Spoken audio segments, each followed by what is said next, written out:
Hi everyone, it's Mr. Cash. Welcome back. This week we're going to do some shopping. So let's go shopping for some things that you might be familiar with. So let's go get some carrots. We're going to buy 2 bunches of carrots from the store.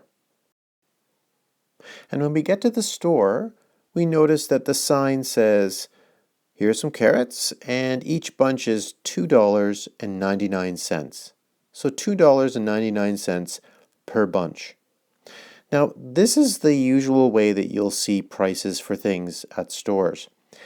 The reason why they usually use 0.99 at the end is that it tries to make people think that it's cheaper than it actually is. See, $2.99, the way it's written here, that's only 1 penny less than $3. Now, we don't have pennies anymore. We only use nickel amounts as the smallest amount. So this isn't even 5 cents away. It's only 1 penny less than $3. So what will make it easier is anytime you see something like this, $2.99 or $3.99, anything ending in a 99, you can usually safely say, and to help you figure out how much money you might need, you can easily say, okay, well, $2.99, that is interesting, but let's forget about the $2.99, and for easy figuring, let's make that $3, because it's really only 1 penny less. So that's really how much they cost. They cost $3. And again, the only reason that they use that $2.99 like this is to make you think, oh, it's not $3, it's $2 and something, so it's less money. So they're just trying to make you perhaps think it's cheaper than it is. So we're going to do that a few times when we look for things to buy in our store here, and I'll kind of alert you to that, maybe stop the video next time and get you to try and think about what might be the actual price. So anyway, it's $2.99, but we're going to put $3 over top, and we'll move these out of the way just so that we can see them. So each bunch of carrots is $3 each. So there's a number of ways that you could show the money that you'd need to spend this. I'll show you one way, and then maybe you can stop the video and think of a different way. So if I just get 3 loonies out for each bunch of carrots, 3 loonies is $3. Okay, so this is $3 here, and this is $3 here. So my first question to you is, how much money in total is that? Did you say $6? Yes, that's right. It would be $6 in total.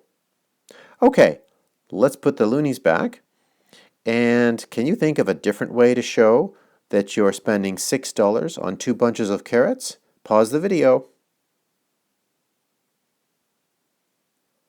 Okay, so another way that you could show this would be, I'm going to take a $5 bill, so there's $5, and a loonie. So $5 and $1, that's $6 in total. That'll get me 2 bunches of carrots. Can you think of a different way? There's another way that you can do this with coins. Pause the video. Another way that you could do this would be to bring a toonie out for each one and a loonie out for each one. So that looks like $3 again for the first bunch, $3 for the second bunch. Can you think of another way? Pause the video. Try and come up with another way. There's so many ways that you could do this. If 2 bunches of carrots are $6, you could simply bring out 3 toonies. 2, 4, 6.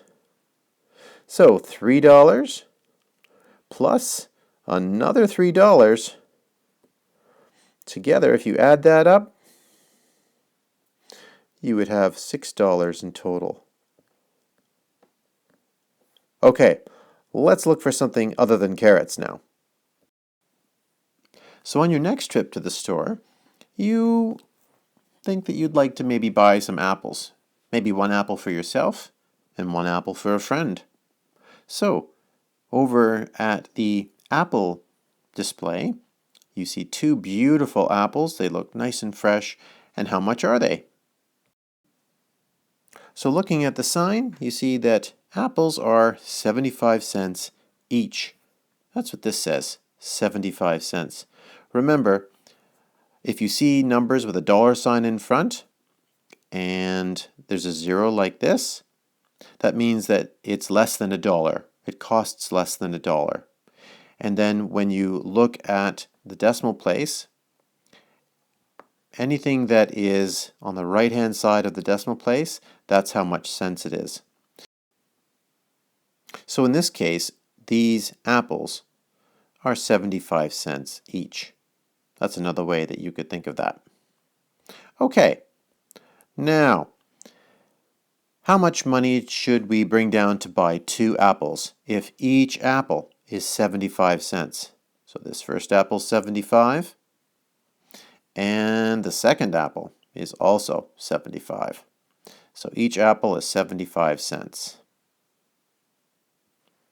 So stop the video and bring down the money that you would need to spend on the apples. Okay, probably you brought down 3 quarters because each quarter is worth 25 cents. So 25, 50, 75 cents. Now the second apple, 25, 50, 75 cents. So we'll put that together. How much do we have altogether that we need to spend for both of the apples altogether? Pause the video and think about what the total would be for the apples. I don't know about you, but what I do is I like to make $1 groups. So here's 25, 50, 75, there's $1, $1.25, $1.50. So we're looking at $1.50 for the apples. Now, these pens, we want markers as well on this trip to the store. So we find a beautiful Sharpie marker. How much is it? So here we see again, each marker is on sale for 99 cents. Remember, if you see a dollar sign with a 0 right beside it, that means it's less than $1, and this is 99 cents. So, do you remember from the first example when we were buying the carrots, and the carrots were $2.99? We rounded that up to $3 because it was only 1 penny less than $3. So here's my question. This marker costs 99 cents. So what could we think about, what could we keep in our minds for what the actual cost of the marker is?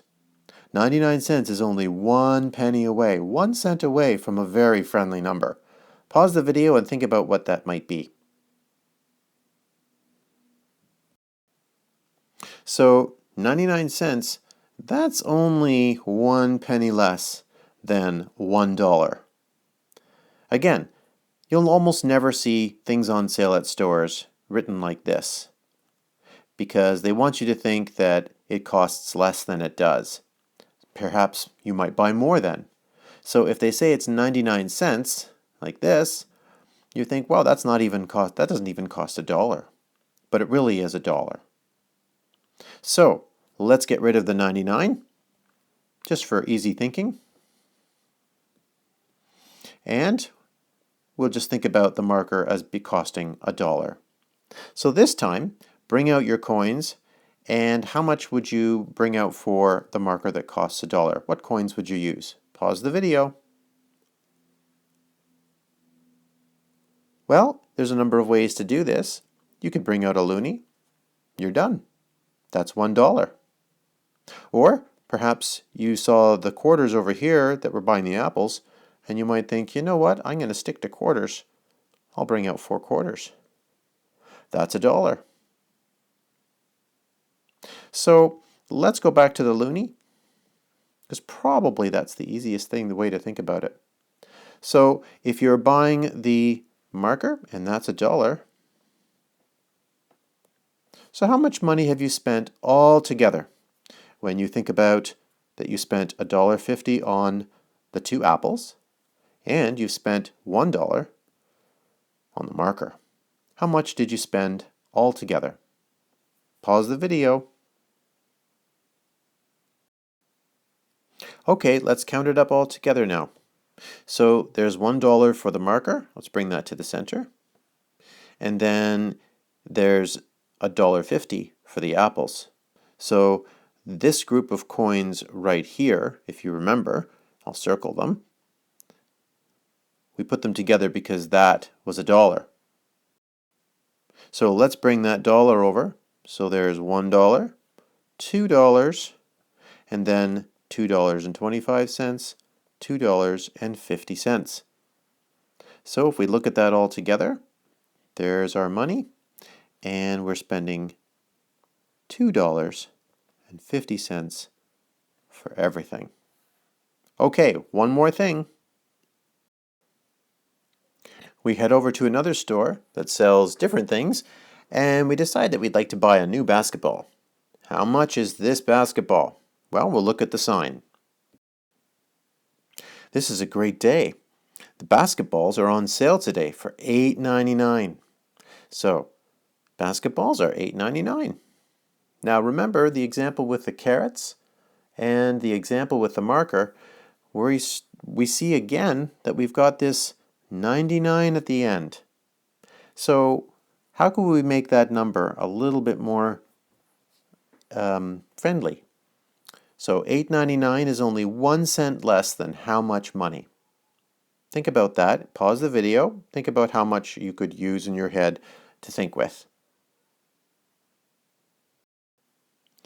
Okay, so $8.99, that's only 1 cent less than $9. Okay, if you add 1 cent more to $8.99, it's $9. So let's get rid of the $8.99 and we'll think about it, the basketball as being $9. Okay, so how much money?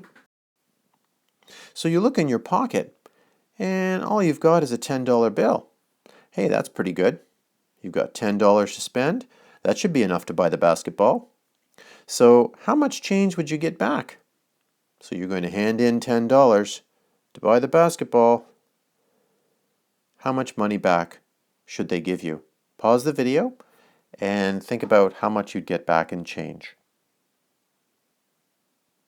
Okay, so we've got a beautiful new basketball on sale. It's a great day.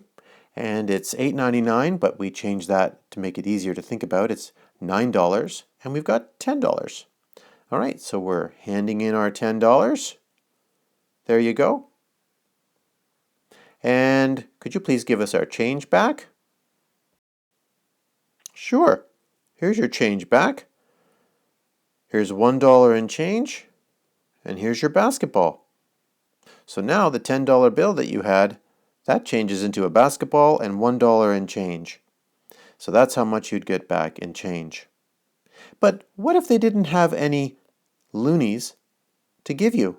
They needed to give you change back using some other coins up here, maybe nickels, dimes, or quarters. Can you show the change in another way? Pause the video.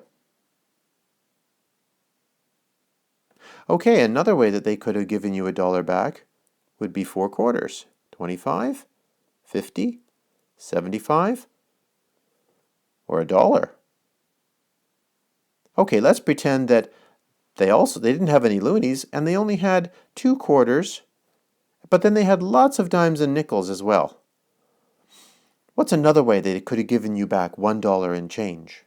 Pause the video. Okay, here's another way. So 50 cents in quarters, 60, 70, 80, 90. There's your dollar. So I hope you enjoyed this video. The next video we're going to be going shopping again for some other things. Hope to see you next time. Bye.